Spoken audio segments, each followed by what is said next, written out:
Welcome, everyone. Hello. My name is Dr. Araceli Hernandez Laroche. I'm a professor at USC Upstate, and I serve on the Presidential Search Committee as the USC System Representative. Before I introduce our distinguished guests, please know that this forum is live streamed and taped. During the Q&A, please ask your questions clearly so that everyone in this room and beyond can hear us. Please also ask your questions in a brief manner so that we can squeeze in more questions. We have until 4:30.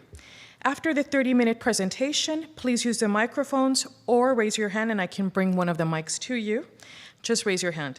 We must keep the candidate on schedule, so we apologize if we cannot get to all your questions.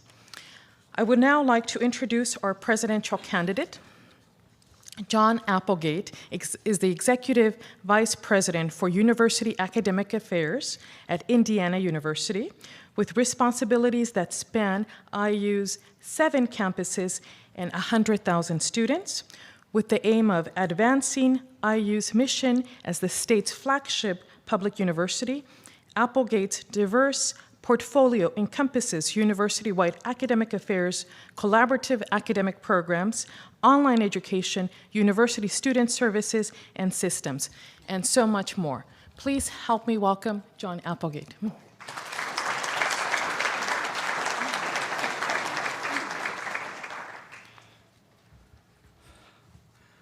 Well, good afternoon, everybody. It's wonderful to see so many people here. It confirms what everyone told me about the role and importance of the University of South Carolina in the life of the state of South Carolina.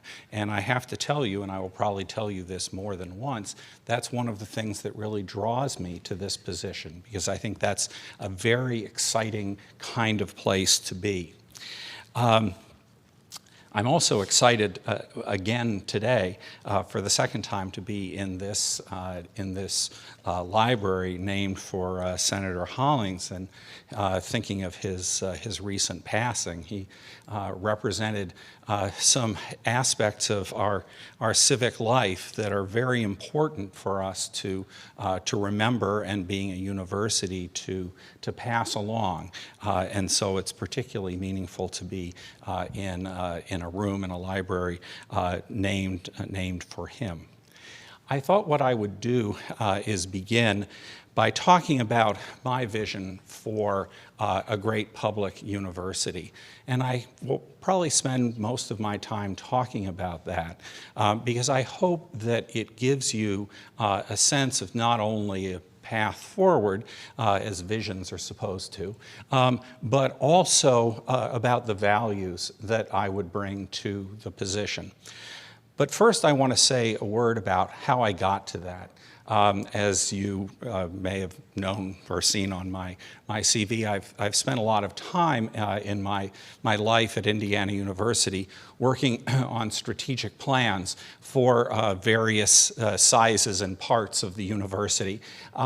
And if you do that and take the job seriously, which I do, you spend a lot of time thinking about your vision statement and mission statement, and those can be very clarifying if you do it right. Try to do that right. It can be very clarifying, but it's also been an opportunity to reflect on who the university is and what it's trying to do. And one of the most fundamental things, I think, about a university, and especially a great public university like the University of South Carolina, is that it must do a great many things very well. That is, you can't reduce a university like this, like both the Columbia campus and the whole system, to one or two things. It's many things because it serves many people and has to serve them well. That's the first thing. The second thing is, bearing that in mind, you have to think about, as a vision for the institution, what is it about other institutions that I admire that resonates, that I think is the reason that people admire these other institutions. And so with that in mind, I want to describe three areas of my vision for a great public university, again, of which the University of South Carolina unquestionably is one. So for the university itself, for the institution itself, I see a great university as an academic community whose members respect and learn from each other.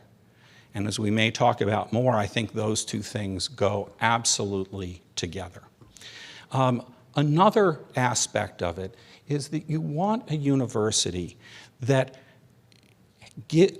provides the kind of immersive experience, the kind of total experience that people want to be part of. If you look at other great institutions, what is it? And one of the biggest things is people want to be there. They want to be part of it because they're proud of it. Prospective students want to be part of it. Current students are proud of the fact that they're there. Faculty and staff are proud of the fact that they work there. And alumni are proud of their alma mater, wanting to be part of it, wanting to be proud of it. And what that results in, or what should result in, is an institution where the members of it feel that they are being encouraged and supported and inspired to do their best work, the best work that they can do. I've seen this again and again in successful institutions. The people, all of the people who are engaged with the university see it as this is where I can do the best thing that I can do, pursuing excellence. A second aspect of my vision for a great university is, and the one I alluded to before, is its role in the state and the nation. The university should be seen as an indispensable part of the state, indispensable and a treasured part of the state, contributing in fundamental ways and comprehensive ways to the economic, the civic, and the cultural development of the state. As a colleague of mine puts it, lifting up the state and its communities. One of the things that really excites me in reading more about the University of South Carolina is the repeated description of the university as the flagship university of the state. I would take that very seriously. Having that indispensable role, that treasured role in the state, I think is one of the most exciting and most important ways that the university can contribute, and the kind of thing that I would want to be part of myself. I think that the flagship university needs to be a partner with the state and the state government in achieving the kinds of things that I've described. And finally, I think that the university needs to be nationally recognized for being the kind of exciting, intellectually exciting place where people can do their best work. But most of all, it's about making a difference in people's lives. Universities have a unique duty, especially if they're a public institution. They have a unique duty and an opportunity to make a difference in people's lives. I've said a number of times before today, it's not just a duty, it's not just an opportunity, it is a gift. And to have the gift, to be given the gift of the opportunity to transform people's lives through providing opportunity to a wide range of people, to changing their lives for the better, for opening up possibilities that they may not have even known about. Universities also have a unique ability, and again, and a gift and an obligation, to reach out to all of the citizens, especially to citizens who are marginalized, who have been left behind, currently, historically, to reach out to all citizens to be that kind of place that creates opportunities for individuals and also that contributes to the state as a whole. Universities are also, of course, about advancing knowledge and understanding. And the kinds of knowledge and understanding that all parts of the university can participate in will transform how we live and how well we live into the future. It will do this in very direct ways. All of us can think of examples. It will do it not only in learning about and knowing about our physical world, but as important, it is about knowing about ourselves as people. And one of the most important aspects to talk about this in very specific terms of, say, a general education requirement in a university is what some people call ways of knowing. And we need, as a university, need to be advancing many ways of knowing about the world around us and about ourselves. Jobs in senior leadership positions, and certainly most especially the president of a large university, are very hard jobs. It could be more than 24/7, 25/8, 366. They're very intense jobs. They have lots of constituencies who have a justified call on the university's attention. There are many things that one has to attend to. But what makes it all worthwhile, not just for the leadership, but for everybody at the university, is this making a difference in the lives of individuals. So that is my vision, and it is what I would hope and values. I hope that comes through. And it is what I hope would enliven and inform any of the myriad aspects of a great university like the University of South Carolina. So let me turn to the question of how you put that into some sort of implementation. How do you make that happen? And being mindful of the time, I suffer from having been a professor for a very long time and without the clock staring you in the face. But fortunately, I have some help here, and I hope that you will not be shy. Let me just say a couple of things about some specific elements of that. Ones that I think my experience at Indiana University and elsewhere would be helpful on. First, though, I do want to say something about the environment we find ourselves in. This is a very challenging environment for higher education.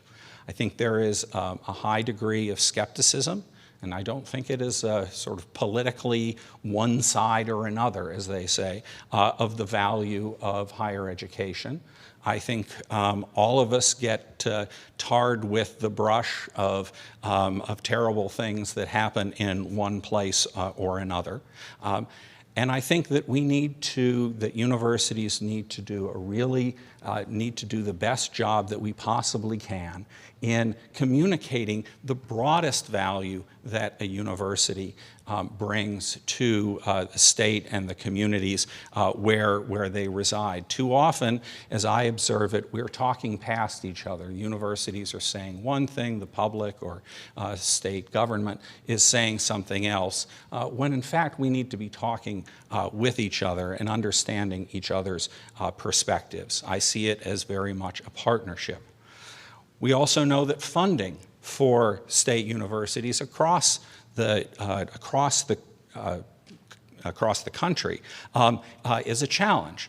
And we know that what that's meant is that the costs to students and their families have gone up, and where that is coming from all too often is debt.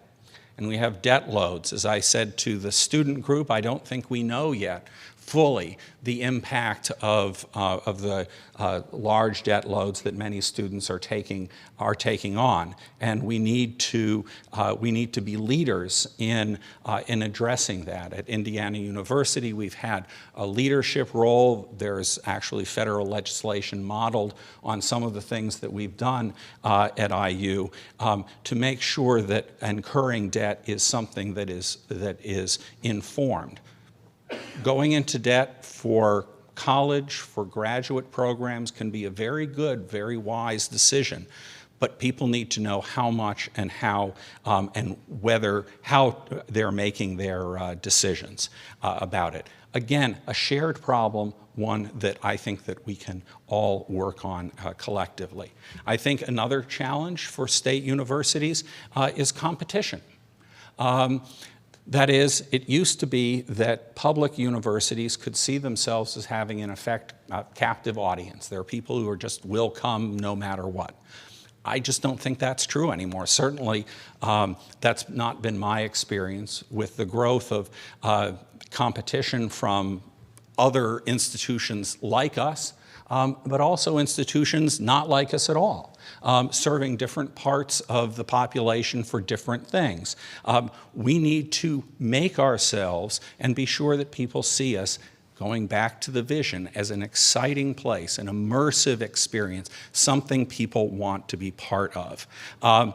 Another is simply the digital or IT revolution.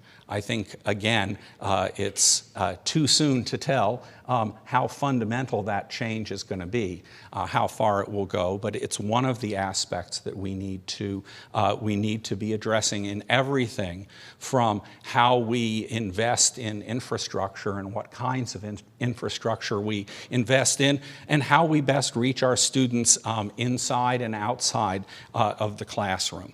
And finally, we have a changing population, and our commitments, our fundamental commitments to serving all the students, the whole population of the state, to including all people in our institutions in the fullest way, those are going to become more and more part of what we do, and more fundamental to what we do if we are going to be doing it well, and if we are going to serve the very people that we are created to serve. So, I'm going to talk through a couple of elements of that. Again, mindful of the clock, apologize for my obsession that way. But a couple of areas where I think my experience would be informative to you, and then try to wrap up and open it for questions, which I think will probably be the most interesting part for both you and for me. I've mentioned before, and I'm not going to belabor it, but I think the role of the relationship between the university and the state is incredibly important and needs to be based on a sense of partnership, of shared goals and shared problems and shared solutions. In my work in Indiana, I've worked intensively with our state government, primarily on academic issues. That's my bailiwick, but it gets into other things, including the financing of the university. And that is the way that I have always approached it, as a partnership, shared problems, and shared solutions. And I think that is one of the most important things that we can do. I also think that we need to be able to position ourselves not only in the state, and this is an overlapping group, obviously, but with the alumni of the university.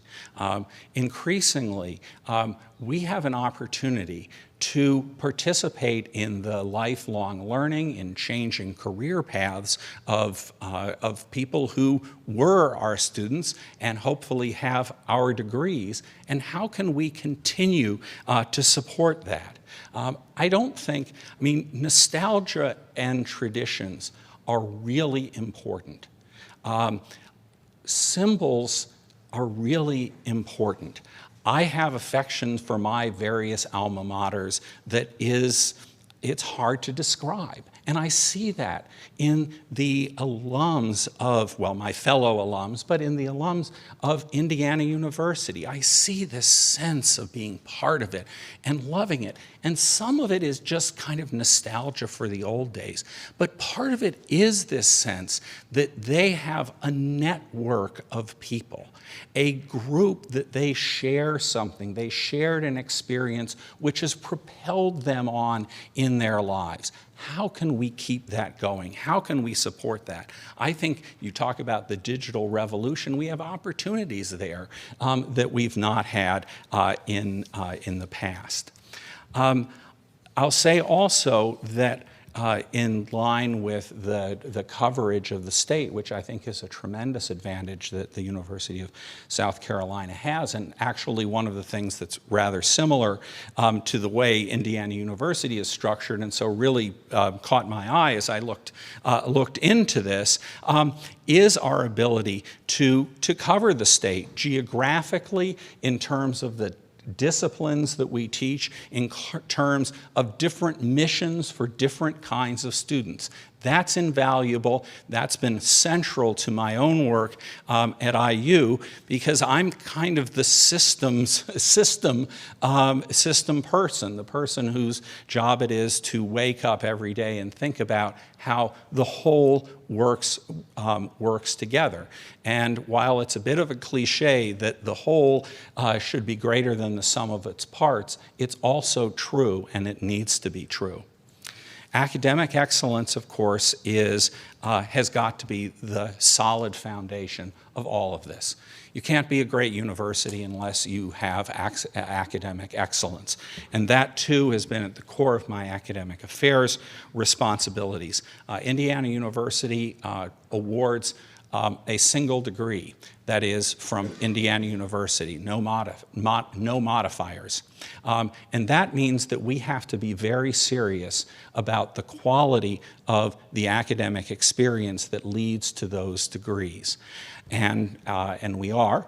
And that involves understanding various missions of different parts of the university, and making sure that the resources and academic ownership, the faculty ownership of our degrees is paramount.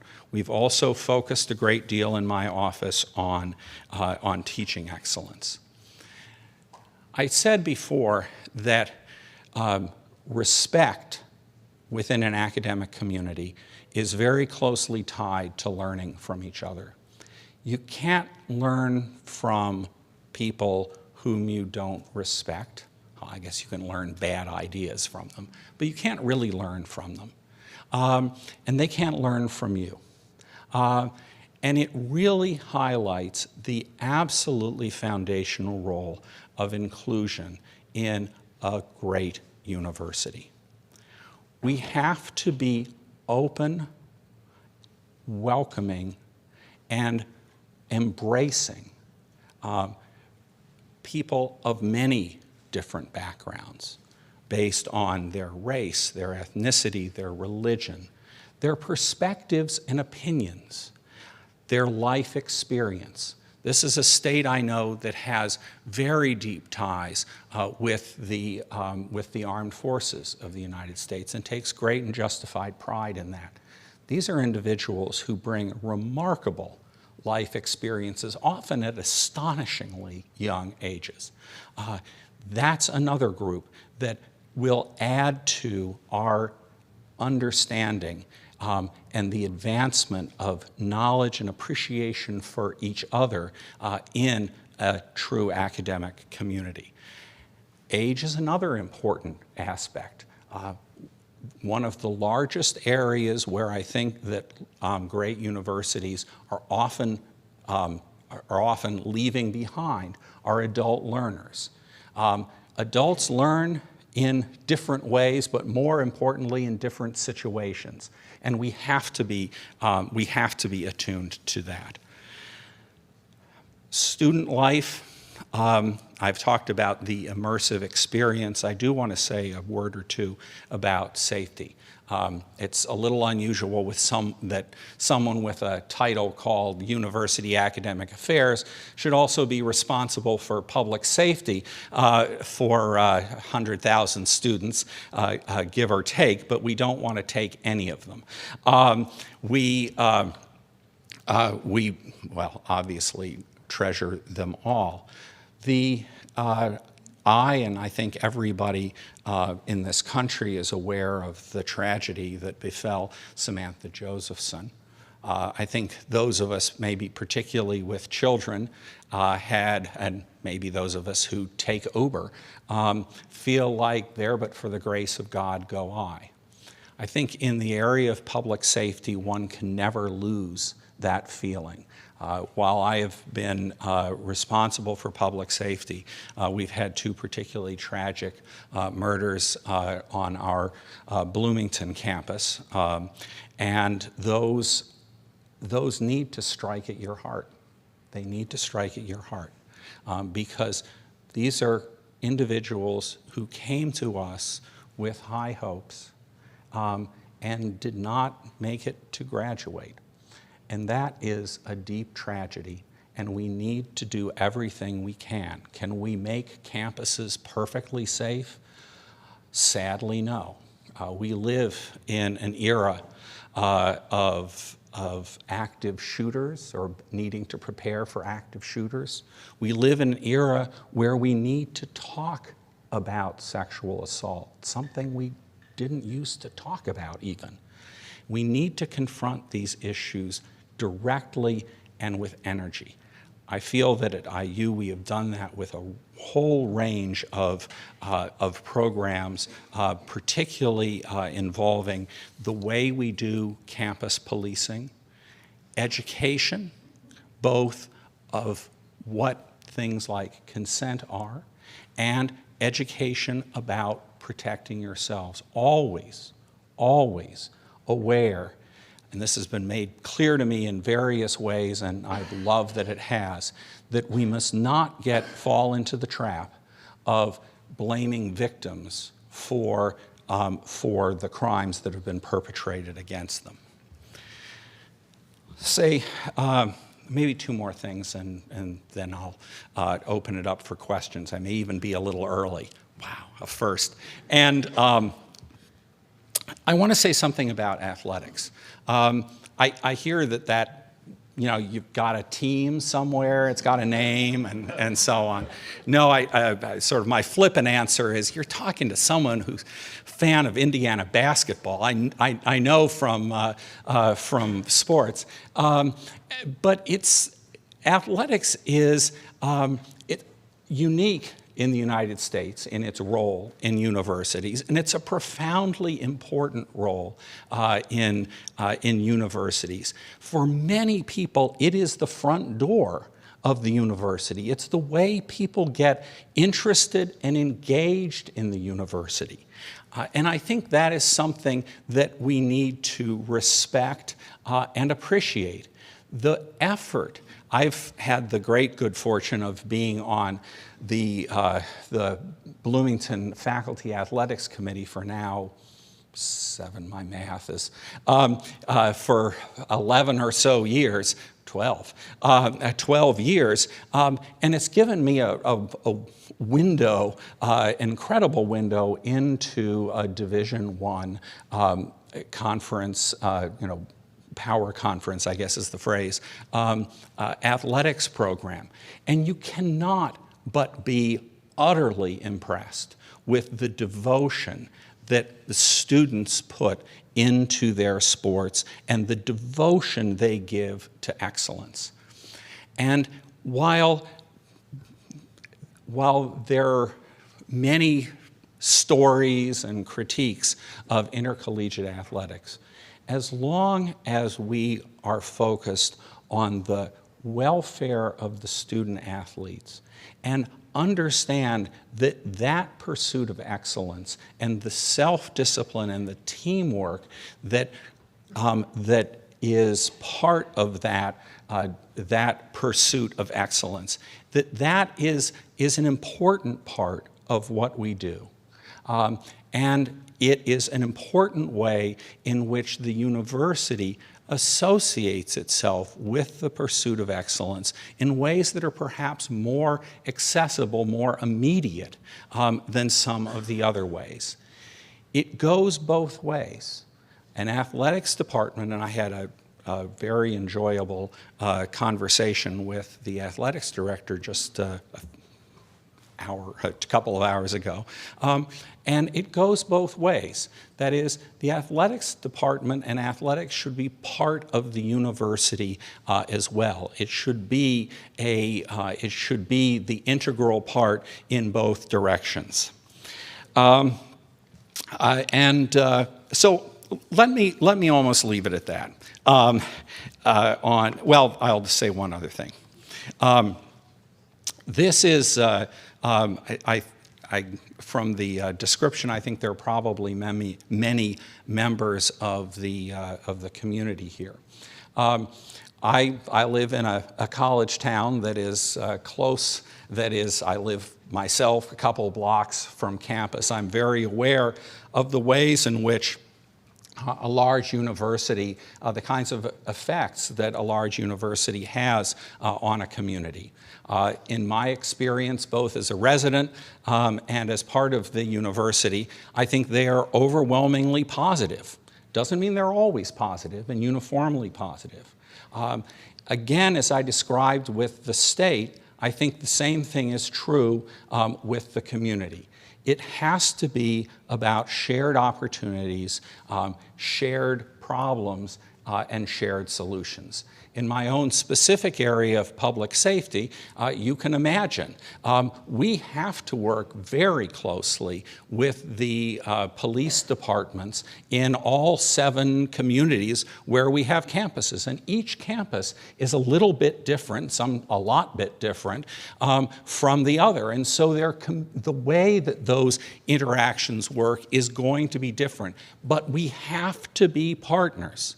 The same is true with issues like housing, which is a public safety concern in a sort of indirect way, and all of the rest of them. So both as a resident of a college town community, but also as a member of that college, I see very strongly those interactions.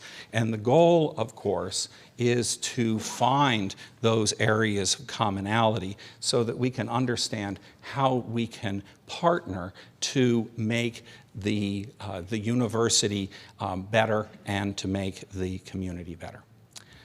That is my remarks, and I would love to hear your questions.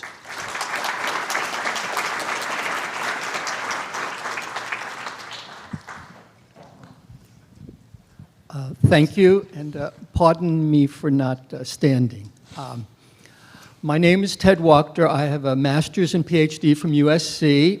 Before retiring, I was principal of Rosewood Elementary School just down the street on Rosewood Drive. And Rosewood School educates many of the children of faculty and staff of this university. I have one question prefaced by a very brief statement. I would like to begin by stating that I believe you, Mr. Applegate, are the most qualified and deserving among the 4 finalists. Well, I'm not going to disagree with that, obviously. Well, your humanities background and your undergraduate education at Haverford, a liberal arts college steeped in Quaker tradition, equip you with the values and sensibilities sorely needed at this university. For too long, we have had a continuous stream of STEM presidents who paid lip service only to the liberal arts. Nevertheless, there is a very large elephant in this room today. How could all 4 presidential finalists be male when 55% of USC's undergraduate student body is female? Your presence here today and the presence of the 3 other finalists on campus this week are glaring testimonies to how this search, through no fault of your own, has been rigged from the start against women. One only need connect the dots. 4 male finalists selected from 11 male semifinalists who were selected by an 82% male presidential selection committee, which was appointed by an 86 male university board of trustees, which was appointed by an 84% male South Carolina General Assembly. Welcome, Mr. Applegate, to the Deep South. Confronted with this well, I'll skip that. The following prestigious American universities have current or former female presidents: Harvard, Brown, Cornell, Universities of Pennsylvania, Minnesota, Michigan, Wisconsin, Washington, UC Berkeley. Not one is in the Deep South. If this presidential search process is not derailed quickly, the students and faculty will be left with the tragic result that in the 218-year history of this university, the white male patriarchy has once again denied the presidency to a woman. My question to you, sir, in all due respect, is... I knew there was one coming. Yes. In light of all this indisputable evidence, how do you suggest we proceed? Well, first, I want to defend the STEM disciplines, I will answer your question in detail. But I do want to just take a bit of a moment with my academic hat to say that I believe that one of the great things about, and you set me up for this, I'm sorry I have to do it, is one of the great things about a great university is that you can bring together different ways of knowing. And so I'll defend the STEM disciplines, even though that's not where I came from. On your larger question, as you point out, I'm perhaps the worst. Well, there are 3 other worst people to ask about how the search process was conducted, because mostly we don't know, as is the norm with this, nor should we. Moreover, I think all of the other individuals, I can't believe that any of them did not feel as I do, which is just tremendously honored to be invited this far in the search for the presidency of such a remarkable institution. So I think I'm going to leave it at that on the search. Well, I'll say one other thing. My own experience is that it was a pretty active search committee. At least my interview with them had a lot of participation of everybody. And I've been on both. I've been on the the chair of many searches, and I've been the appointing authority of many searches. And I guess my experience is that it's a lot harder than it looks to bring together the pool of people that you want to. It's not like pulling sort of people off the shelf. And so my own experience has been that I've absolutely insisted. I charge all committees that are making appointments or making recommendations to me. I emphasize the importance of all kinds of diversity, including gender diversity. And sometimes that is more successful than others. We did a search several years ago for the university's general counsel. I was the chair of that search committee. And if my memory serves me correctly, all 3 of the final candidates were women, which reflected, to your point, the growing number of women in the legal profession. Other searches have been much more frustrating, and I know that chairs of searches have sort of come apologetically about it, or I've been in that position. But that's all. I mean, obviously, the rest of it I'm not the person who would know. Let me tell you what I do. I've told you one thing that I do, which is how I look at the search process. I believe very strongly that for leadership searches, heck, for all searches, the faculty members are leaders in classrooms and in labs. So for all searches, having a pool of candidates and being able to select candidates who look like, to say nothing of having similar experiences to the students in the classroom, to their colleagues, to the people in the outside world, is essential if you're going to be serious about the kinds of inclusion that I talked about being essential to a true academic community. Then you have to be serious about getting those people in the door. My own office, I have 18 direct reports, which I think is 7 more than a business school will tell you is the maximum that you should have. Yeah, is that right? Yeah, I knew it. But of that group of my direct reports, more than 50% are women and people of color. I'm responsible, the regional campuses, as you probably know, report to me. We have 5 of them. 3 of the chancellors are women. If you look, you add interim chancellors in there. The interim chancellors, 2 of 3, have been women.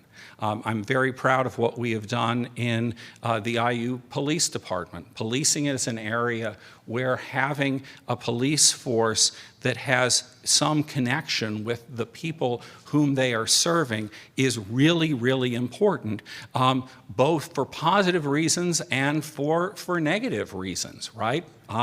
We have not had the kinds of issues that many have had, but it is something that is of deep, deep concern. It's on my short list of keep me up at night issues. What have we done about it? We have worked very hard to make sure that the leadership of the police department reflects our students and the rest of our community. We have, in my time, we have hired 3 women as police chiefs.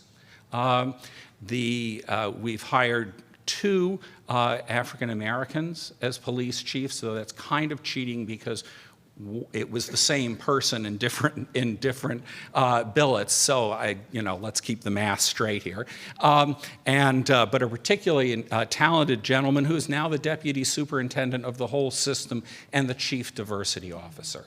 So I feel that I can't say how that search process worked other than sort of by analogy, but what I can tell you is how I do searches, and I can tell you what I've done in my own office to assure that our office represents the people whom we serve as best possible. Thank you so much for your comments today. My name is Stephanie Milling, and I am from the Department of Theater and Dance in the College of Arts and Sciences. You talked a little bit about the value of a university and the value of all of the areas within a university. So last year, I'm sure you're aware, the federal government was looking at something called the Prosper Act, which would have limited financial aid opportunities for students studying in fields. It was one part of it, in fields that there was a perceived potential of less earning potential for students in those fields, particularly in the arts and humanities, for example. So in terms of selling the value of a university and the value of an education in the arts and humanities, which 72% of business leaders in this country want skills that students learn within those disciplines, how would you sell the value of that on equal level as perhaps like STEM-related fields? Well, of course, you just made my argument for me. Thank you. Next question. I think there are kind of 2 answers to it, and I will recycle some prior material from today, but I'm an environmental law guy, so I'm allowed to recycle, right? And I don't think you can plagiarize yourself, can you? This has been an ongoing debate. Anyway, but I like to use the example of the Morrill Act, and probably between then and now I should have gotten the correct quote. But I know that we're not the land grant at IU, we're not the land grant either. So I get that. But the Morrill Act was, as you know, this amazing idea that in the height of the Civil War, the Congress of the United States and the President, President Lincoln, had the foresight to think that as the nation was growing, what we needed was education and higher education. And of course, we all think of the land grant, of the Morrill Act, as being about the STEM disciplines and, well, more specifically, engineering and agriculture. But that's not all. The Congress anticipated a full range of higher education.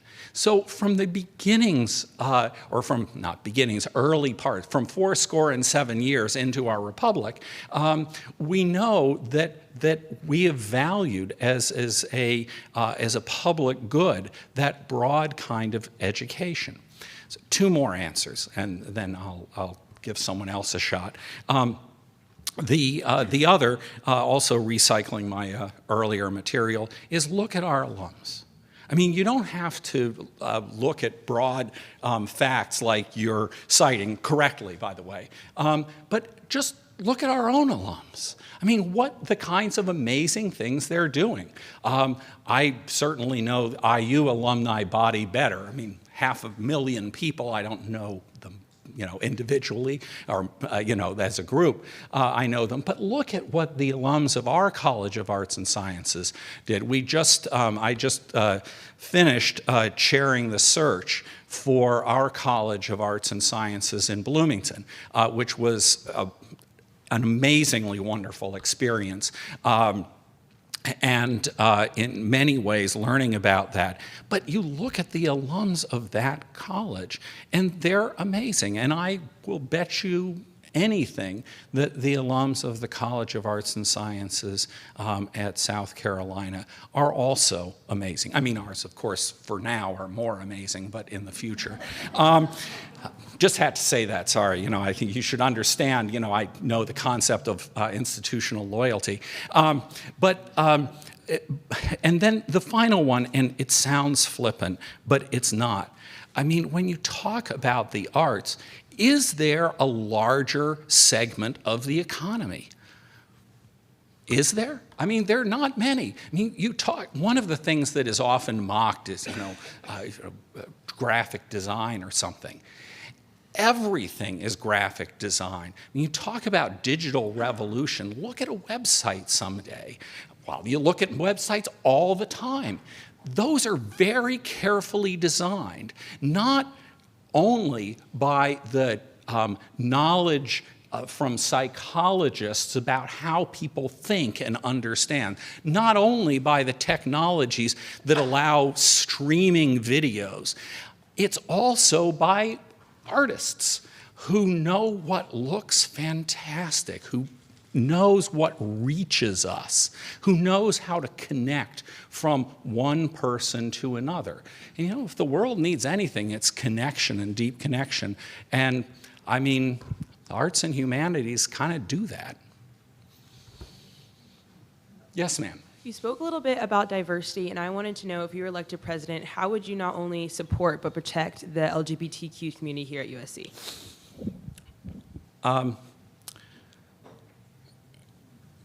I'll tell you a little story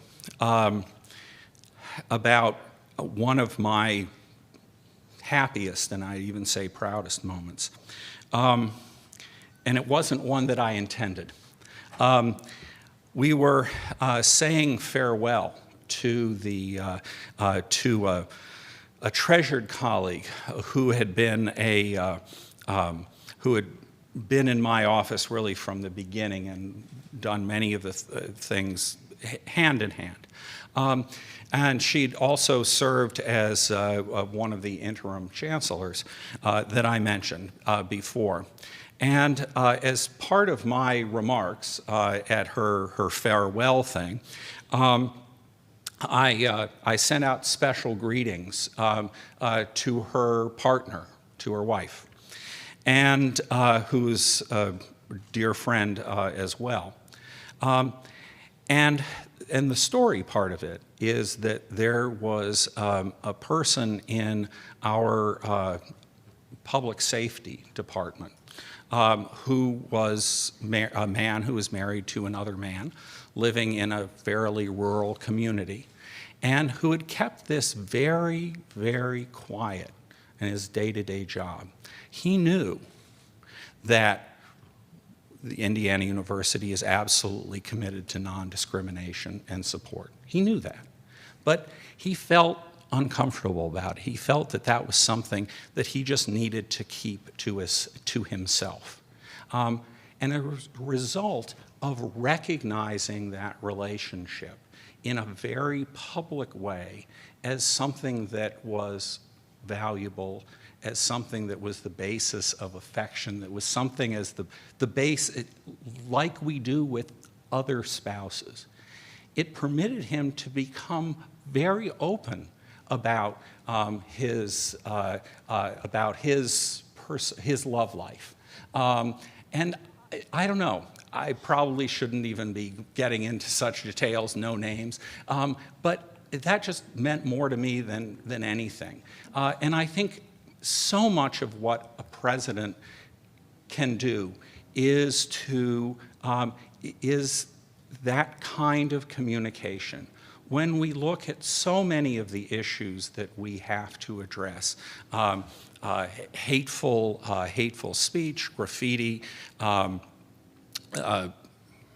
Facebook posts that are just very offensive and very troubling. We're not in the business of suppressing speech. I don't think anyone wants us to be in the position or in the business of suppressing speech.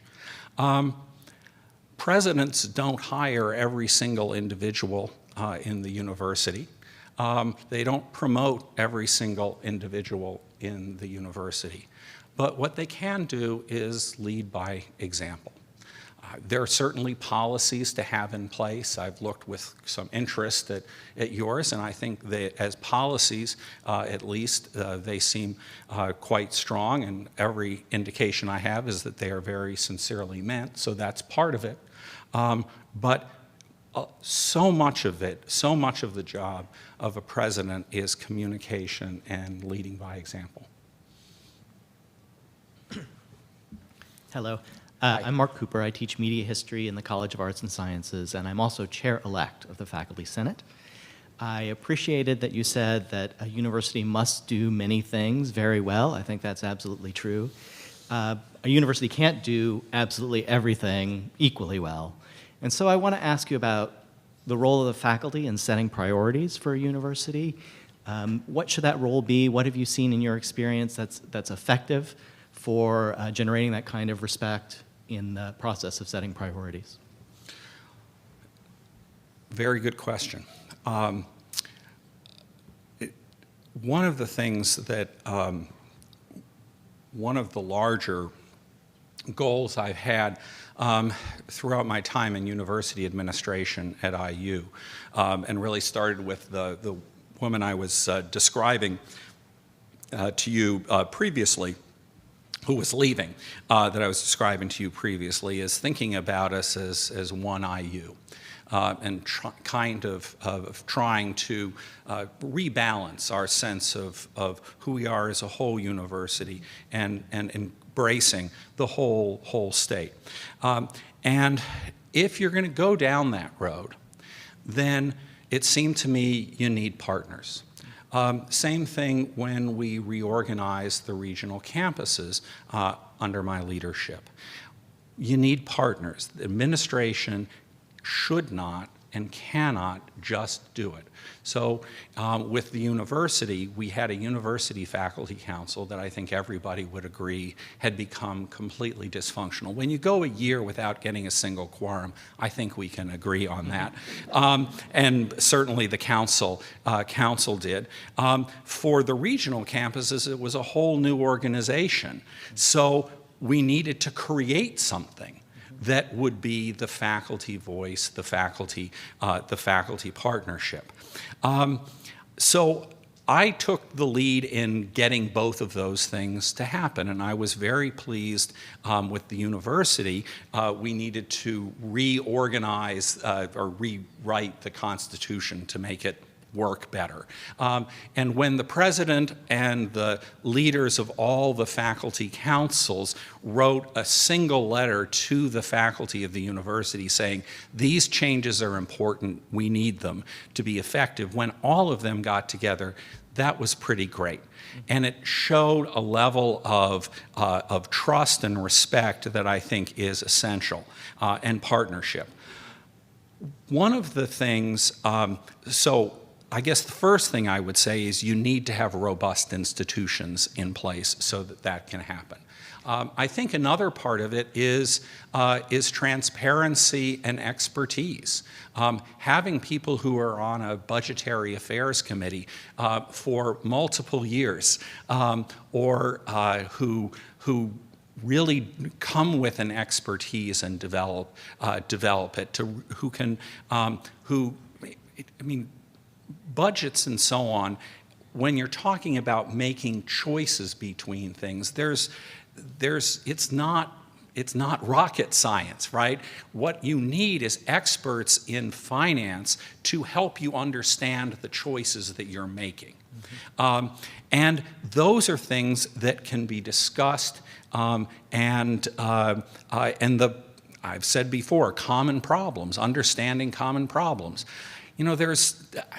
It may sometimes feel like that, or at least I'm told that it feels like that there are various nefarious schemes to get rid of various disciplines and so on. I've never encountered that. It's all about setting priorities, and being able to have honest conversations about that is tremendously valuable. I think that's true within the administration, but also I think with the faculty.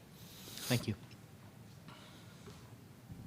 Hi. First, thank you for being here, and I really appreciate your comments about students' safety and sexual assault on campus. As you may know, President Pastides is facing a lawsuit against him and the university for failing to support a former student who was sexually assaulted by a professor here. The lawsuit, filed by Allison Dunavant in May 2018, is one instance among many of the university's failure to protect students from abusers. What is your plan to stand up for survivors of sexual assault and to ensure that no abusers are permitted to teach in our classrooms? Thank you. Well, I do need to give you the disclaimer that I am not familiar with the litigation, and so I can't comment on that or any other individual instances. What I, sort of like the search, what I can tell you is what I have done and would do. I think Indiana University was pretty early in getting really serious about the problem of sexual assault. And I will give our Board of Trustees a great deal of credit for really pressing us to do that. When I took over with the police department, for example, we had just worked with the local prosecutor to, this sounds technical, but you probably know that it's nothing, it's far more than technical, which is being able to use rape kits for more than a year. And storing them, essential part of getting justice. So we had been working on this, but we put together something called the Student Welfare Initiative, which was a whole series of actions that we would take. This is well before the famous Dear Colleague letter on Title IX. And it comes with various parts. The first part is education in terms of culture. I think I said earlier that I am sometimes just blown away and deeply disheartened when I see, fortunately not too much, but once is enough. When I see sort of aggressive not understanding what consent means and what it doesn't. A second part is to be sure that we are responding promptly and effectively and actively to incidents of sexual assault, and then supporting the people who are victims, or I prefer your phrase, survivor as well, of sexual assault. Protecting students who are survivors of it. It is one of those situations where the university is in the position of having responsibilities, and I don't just mean legal responsibilities, though we do, responsibilities often to everybody in the situation. We have responsibilities to people who are accused as well as to survivors. And I think that we need to find the fairest way, but the one place where I think that we are really trying to turn a corner as a society and certainly as universities is to have this kind of stereotyped notion of the way that a victim of sexual assault or victim of many crimes is supposed to act, that there's some kind of movie version of that. And if people are not doing that kind of thing, then it's either consented to, accepted, okay, not a big problem. That is one of the biggest things that we all need to get over.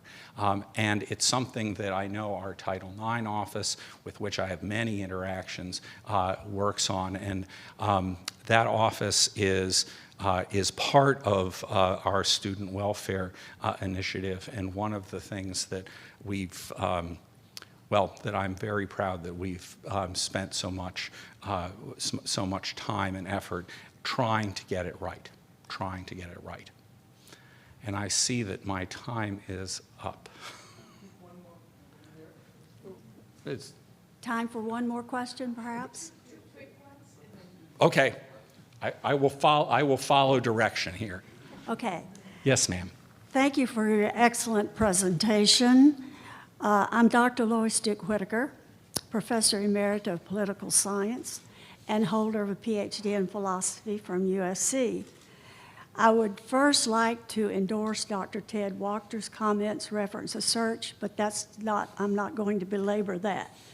My question has to do with a couple statistics from our own Commission on Higher Education, which a colleague has described as a system that is not really a system, but that's not my question either.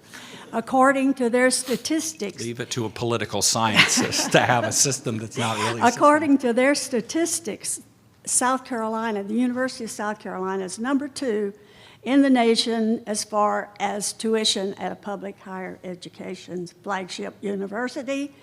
Students in South Carolina rank #8 in student debt. You touched on this in your comments.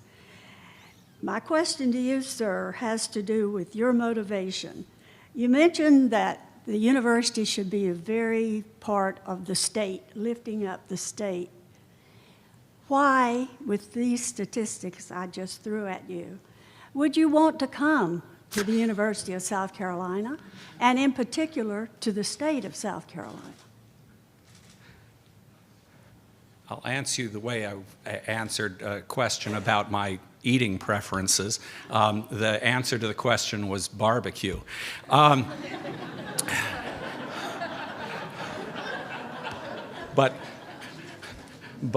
But that's confession and avoidance. Why would I want to come to state? Well, first of all, I regret to say that South Carolina is in very good company with these issues. And they are certainly, they're ones that in Indiana we address all the time. What I think we need to do is be partners with the state in a shared problem and look for shared solutions. From the very beginning of and I won't give you the long story, you're okay, about this. But from the very beginning of my kind of administrative or leadership work, it's been about finding common solutions to common problems. And while it sounds often very, very soft and kind of nebulous, I've always found that it works. And the problems that you're describing are clearly common problems. The university has contributed to the level of tuition, but the state has contributed to it as well. You can't, I mean, the facts don't lie on that. When you look at debt, universities have contributed to it. And the cost of education has contributed to it.